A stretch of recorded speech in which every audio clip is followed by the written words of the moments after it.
Hello, everyone. Welcome to the Seeking Excellence podcast. My name is Nathan Crank. This your boy. We're back at it a week after election week. And obviously, things are still kind of ongoing, uncertain, very tense out there in the world. I've kind of crafted this message that I hope will resonate with a lot of people in the church, a lot of people who are striving to live virtuous lives, lives of excellence. Because I've just been immersed, in social media, in conversations about this stuff, watching the news and things, staying up to date, on what's taking place in the United States right now in regards to the election and just kind of what's going on generally speaking, And so obviously, one of the interesting things I think for me is how split the church is, how split Christians are when it comes to the two candidates, when it comes to the political parties in general. And so I'm actually not going to get into that today to like political base, but I think today's message is very much for both sides and it's for everybody to hear. I think that these things are incredibly important. And I think that we really need to keep all this stuff in mind, especially in difficult times. So these are just some of the primary things that have been on my heart that I've been thinking about and that I've needed to hear, over the last week or so as well. And so I think the first thing that we have to remember is who we are. You have to remember who we are. And I think it's very easy for us to kind of forget that as we get so passionate about politics. It's easy for us to think that we are members of the United States before we were members of the kingdom of God. And when we do that, that is where we really start to make mistakes, I think, both in our voting, but also in our spiritual lives and our social interactions. We have to keep in mind that our primary mission, our primary purpose here in life is to be who God created us to be, not to be who, politicians say we should be, not to be who the world says we should be, not to be who celebrities say we should be, but to be who God says we should be. And so we have to constantly be praying and discerning those things and just letting our faith be the primary influence in our lives so that we can be formed as individuals the way that God wants us to be formed. I think a lot of times, especially when it comes to elections and just politics in general, we always, hear about church and state. And I've seen some horrible things said about the Catholic Church, especially when Amy Coney Barrett was going through her Senate hearings and then got selected and appointed. You hear so many things. I truly believe, I've heard a lot of people say this, I believe personally that the only acceptable form of bigotry is against Catholics in our country. It's fully accepted, it's embraced, it's promoted at times, and I think that there's such a strong emphasis on keeping religion out of politics, which if you think about what that actually means, and not to get into too much of a tangent here, but if you think of what that actually means, it means that we're not going to make going to mass a legal obligation. We're not going to make it a legal obligation to become Catholic. It does not mean that our consciences and our reason and our morality are not formed by our faith. It doesn't mean that any logical argument that's also supported by the church we have to neglect or assume is wrong when we come to the political sphere. It doesn't make any sense, So the idea is like separation of church and state for the sake of the state is to not force religion upon people. And believe it or not, things like believing in traditional marriage or believing in being pro-life are not us trying to force our religion on people. It's actually about rights and families and logic and natural law and things like that. So you have to keep that in mind. I think it's so important to understand that it's the world, the media, politicians who are arguing against things that the church believes and teaches as they persecute the church through slander. But you see it even happening now with people being attacked in churches in Europe, in South America, churches being burned down in the United States, especially on the West Coast, churches being attacked, statues being broken, things like that, churches being just desecrated and just disrespected in horrible ways. And I think you have to remember that they will lie to you to get you to vote for them and to believe what they want you to believe and to stop. Oh, no, you can have that opinion. Like the world and politicians want to tell you that, and I think Joe Biden is an example of this. You can have that stance or position for yourself, but in politics, that doesn't belong here. You can't say what the church believes can't be right because it's the church. And so therefore you have to believe what we believe. And you don't want to be one of those people who's you're not going to force your religion upon other people, right? So you can be pro-life for yourself, but you shouldn't be pro-life, in a public area, in a public arena. That's not reasonable. It doesn't make any sense.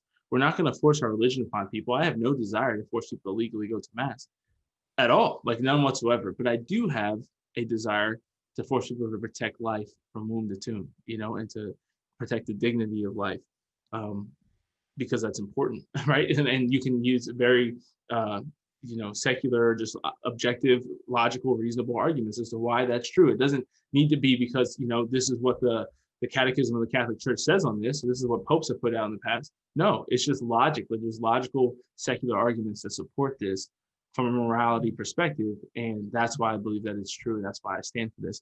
And so you can't just neglect that, and we have to remember that as we strive to remember who we are, and we strive to remember whose we are, that God's going to judge us for how we lived our lives in every sphere. So I think a lot of times we think that we can leave our faith and morality outside of politics, and that God's going to leave our political views outside of our judgment.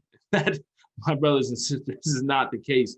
God is not going to be like, oh yeah, no, I remember you were an American, right? So the church and state thing, you didn't bring your faith into like the public arena, the public sphere, because you were afraid of, getting called not woke, and you were afraid of people thinking that you hated women or that you weren't, anti-racist, all these things. So yeah, no, I get it. Like you just like neglected me when you were out there, and that's fine. I'm going to be perfectly okay with that because I understand how church and state works.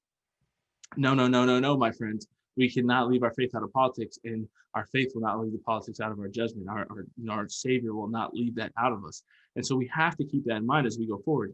The other thing I want to say about church and state is that that's also to protect the church from the state. Separation of church and state, when you're talking about Christian founding fathers, they were not only doing that to keep the religion out of politics, it was to keep politics out of religion as well. That's why we have amendments and rights that allow us the freedom of assembly, that allow us freedom of religion, because you can't, politicize your religion. You can't, start to allow lawmakers to restrict how we exercise our religion, so long as we're not hurting and intruding upon anybody else's rights. And we're not doing that. But you've seen how quickly this year we've given up a lot of religious liberties due to COVID-19. So it's kind of amazing. I remember sharing a meme one day that was like Nero, the great persecutor of the church back in the day, saddened to realize that all he had to do to stop Christians from gathering was declare a pandemic. And it's not to downplay the pandemic, it's not to downplay the virus.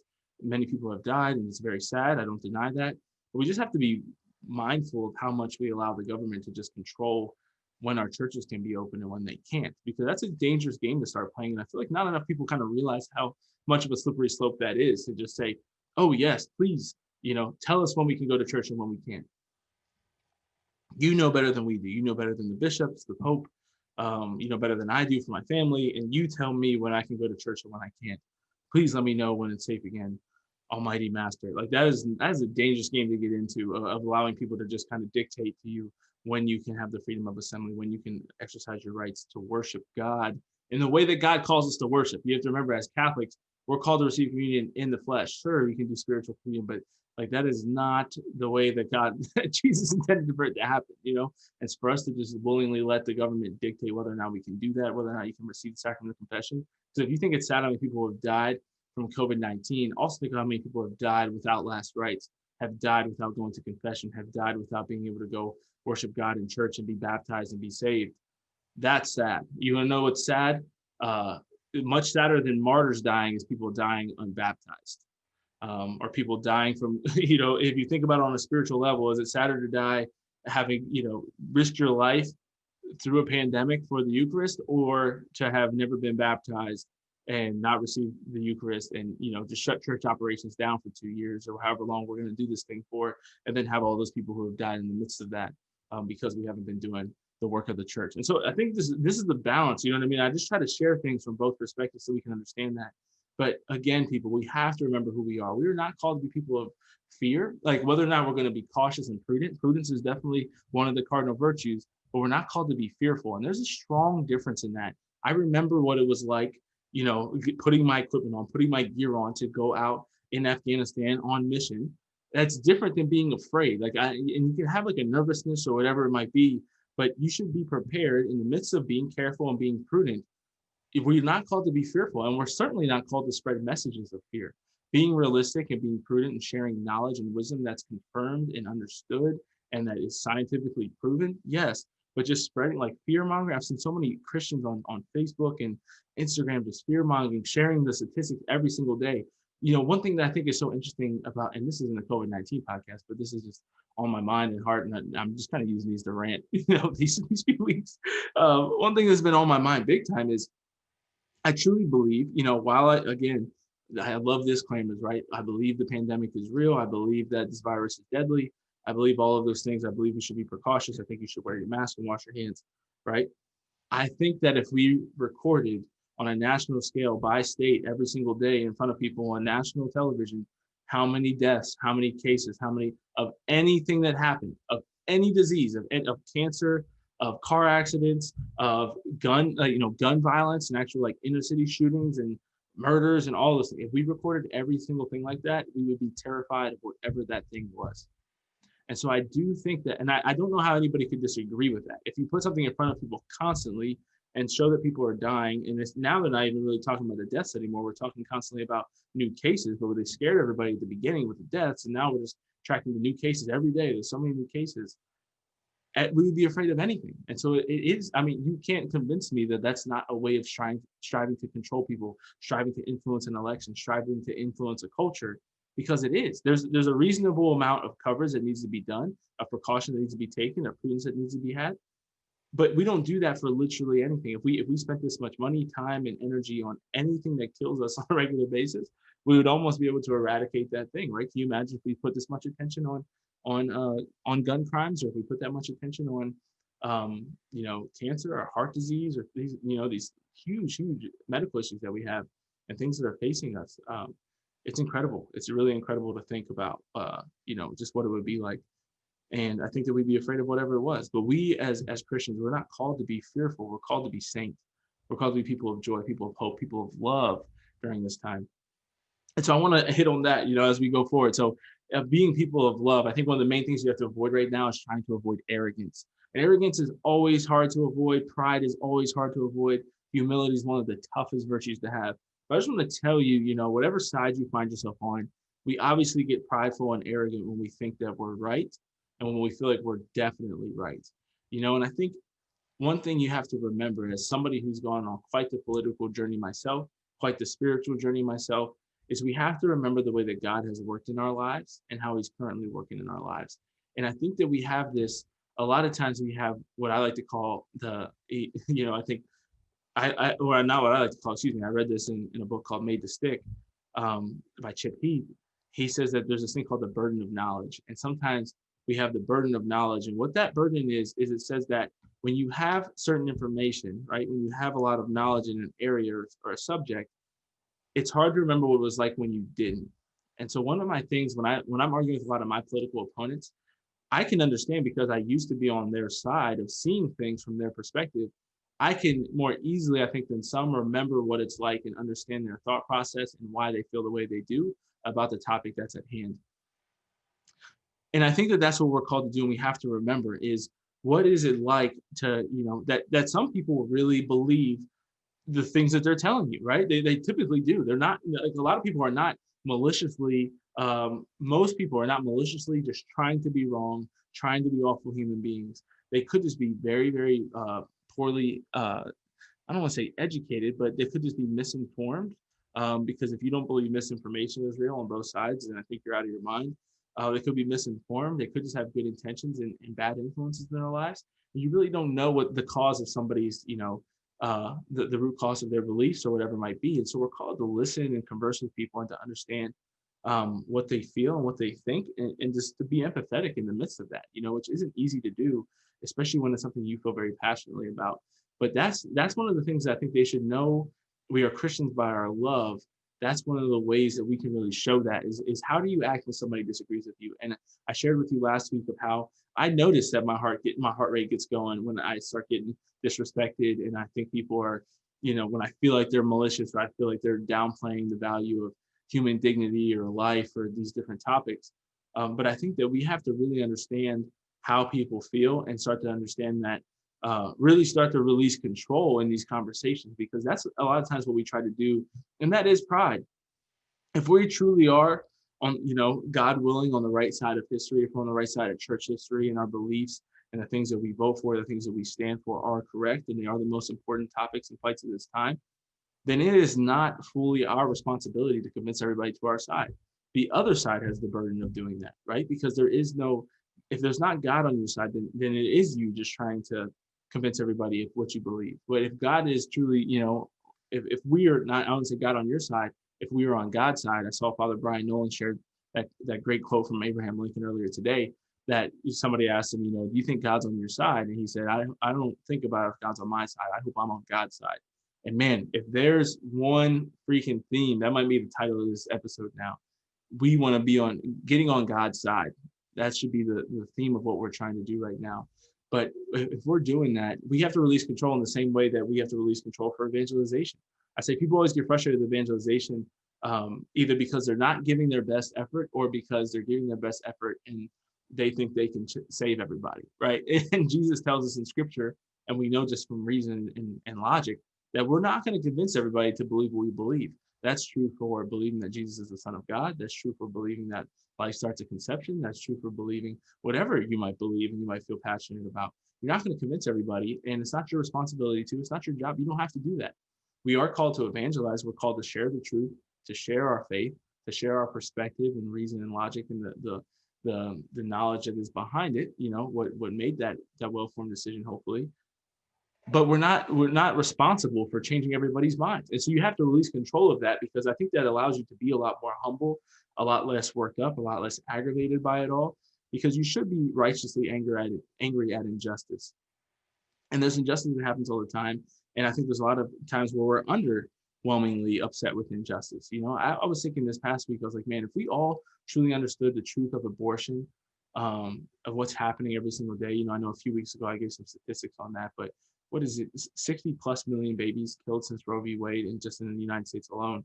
If we truly understood that, and if you've ever seen the videos of, not to get too graphic, but of babies being pulled apart in the womb, if you've seen the movie Unplanned, and if you haven't seen Unplanned, you need to go watch Unplanned. If you haven't seen Unplanned and you voted and you feel like you know the importance of abortion, especially if you're downplaying the importance of abortion, go watch Unplanned and then come back to me and let's discuss it, because I'd love to hear your perspective. I don't think it's possible to watch that and not feel like it's the number one issue of our time. I think you'd be out of your mind to watch that movie and not be convinced of that. Just like I think you'd be, if they had movies back in the 1800s and you saw 12 Years a Slave or some of these movies that have really documented slavery in a wonderful way, or not in a wonderful way, but in an accurate way, you'd be hard pressed to say that slavery wasn't the biggest issues of the 1800s. Of the 19th century. And so I think it's important for us to let go of that control, guys. We have to understand that we are hopefully on God's side in these things, and we can allow God to show us where he wants us to be and how he wants to use us, but that ultimately, like, he's the one that changes hearts, not us. It's not Nathan Crankville that changes hearts. I just try to be a tool on the instrument in the hand of the Lord. And so we're all called to be that. We're all called to do that. And so think about how are you allowing God to use you during this time to reach and touch the hearts of other people. And this is a difficult time to do that because everybody is highly upset. And so if you can be peaceful, you can understand that God's in control of your life, that you're called to evangelize. And the two main things I always talk about, you're called to pursue personal sanctity, personal holiness, and to make disciples of all nations, to make disciples of other people. If you're trying to do that, you're going to have a peace and joy about you that no matter what is going on around you, you're going to feel pretty good about it, because, I'm going to get into more on Wednesday, but of this other aspect of it. But we're not called to necessarily save America. We're not called to necessarily, feel like we have to like save our country or something like that. Like, we're called to, at least not first. That's not our primary purpose. Our primary purpose is always to be saints. And that might be a part of your sainthood, but it's definitely a part of less people than I feel like it is right now, while they're, angrily typing at people on Facebook. And so I enjoy a good political meme as much as the next guy, but we just got to be careful with how much we joke about or downplay or cast blanket statements on other people who disagree with us, calling them stupid, calling them malicious. There are malicious and evil people out there for sure. I do believe that a majority of the people, especially when you're disagreeing with people who are within the church, I'd like to think, and I hope that, most of them actually have good intentions and they're not stupid and they actually want what's best for the world. I just think that they're misinformed or misguided in the way that we're striving to approach that and achieve that. And so that's important to understand. The other thing that kind of goes along with that is I think, if the Lord had a social media 10 commandments, I think one of them would be thou shalt not cancel. And so what I mean by that is, one of the polls I took at Instagram this week is, have you deleted anybody from your social media over the last few months during the election season. And so I haven't deleted or muted anybody. I'm sometimes surprised by the people who have not deleted or muted me, even though I did lose probably 50 followers on Instagram over this time, which is lovely. But I think that we have to be careful with that. We have to hate the sin, but we have to love the sinner. And so canceling people, what I mean by that is that this was something that was really big to me this week as I was just kind of praying and thinking about things, is we have to be willing to love people who disagree with us. And sometimes that love comes from just praying for them and not talking to them anymore. But sometimes it means that you have to continue in relationship and you have to lovingly show them, the love of God. And especially, there's so many people who I think feel very passionately, strongly as self-proclaimed Catholics or self-proclaimed Christians, who feel very passionate about things that I think are contrary to church teaching, contrary to what Jesus would want. And I think that, a lot of times those self-proclaimed or, self-proclaimed believers or followers of Jesus are very lukewarm in their faith. They're not very formed in their faith, but they feel very passionate. They're more formed by the world and politics than they are by their faith and their discipleship with the Lord. And so that's a dangerous space to be in. And so we have to show them gently with love and with ideally our example, how we can be more formed in our faith so that we can make better decisions in the social circle. What does social excellence look like? And so I think it's important that we don't always cancel people. That can't be your go-to. You can't just silence everybody who disagrees with you. It's not going to work, right? You're not going to make a difference. You're just going to become going to live in this echo chamber where everybody believes what you believe. And yeah, you don't have to disagree with anybody. You don't have to see any opinions you don't like, but that's a dangerous place to be in. One of the things that I try to pride myself on is hearing things from both sides and then deciphering what's the truth and what do I believe. That's why I read books written by Democrats and I read books written by Republicans, and I try to alternate as best I can. Some of those books make me literally sick, but I try to alternate those books, those podcasts, or those videos and stuff that I watch so I can stay up to date and I can understand how both sides feel about this. And that's actually a great lesson that my dad taught me. He was always very passionate about doing that. And so I think that's really important. And so I would encourage you, one thing that I think is true these days is that I think, I don't know how people don't believe that the media is biased. Like even when I'm not trying to make this one a political and like share my stance too much on this, but I have been on both sides of the aisle. And during my time, whether that's present or past, when I was on the liberal side of the aisle, I even then recognized like, wow, they cover a lot of really positive stuff for Democrats and a lot of really negative stuff for Republicans. You don't really start to realize it. Like, I don't know how else to tell you. Like, just watch the news this week every day and tell me what you see. And if you saw that whether you like Trump or Biden, I think it's undeniable that CNN, MSNBC, like they were showing you 95% negative about Trump, 95% positive about Biden. And so that shows you some bias. And so you can't only get your news from there if you're going to be well formed and actually start to understand the other side, especially if you find yourself as a Democratic Christian or Catholic. You have to understand that the celebrities, if you watch the Emmys, if you watch TV, if you watch Hollywood, if you watch like just social media censors the right, and then the news outlets are all giving you a left side. So the only way that you're going to get the conservative side to actually take in both ideas and both sides and actually logically determine and discern through prayer, what is the truth? What should you believe? What should you vote for? What would you stand for? What should you be willing to die for? What side is Jesus on? The only way you're going to get both sides is if you actively pursue the conservative sides, because they're not as blatant, they're not as public, they're not as out there. You have to actually search for those. So if you're just by default taking in media through social media, through major media outlets, things that celebrities and all these famous people are saying, that's all left. You're not getting any information by the right. You're not getting any of it. And that was something that I came to realize in my life. And so you have to be active about pursuing that, and you make your own decision. I'm not here to tell you, especially not today, what you should believe and what you shouldn't believe, but I just want you to get both sides of the story so that you can actually start to make a decision on that. Because I always say, you're not discerning anything. You're not discerning between two presidential candidates if you only know that Donald Trump is an asshole. I already said it. If you just think that he's an asshole and you think that everything Joe Biden does is golden because you just watch CNN all the time, then yeah, you're naturally going to believe that. But you're not actually discerning anything, because one is an obvious, not a choice, not an option, and one seems like a great guy. So it's not a discernment of anything. You're not actually deciding what you believe or what you think is most important right now. And so understand that. Hate the sin, love the sinner. Let's start to get back to loving people who disagree with us.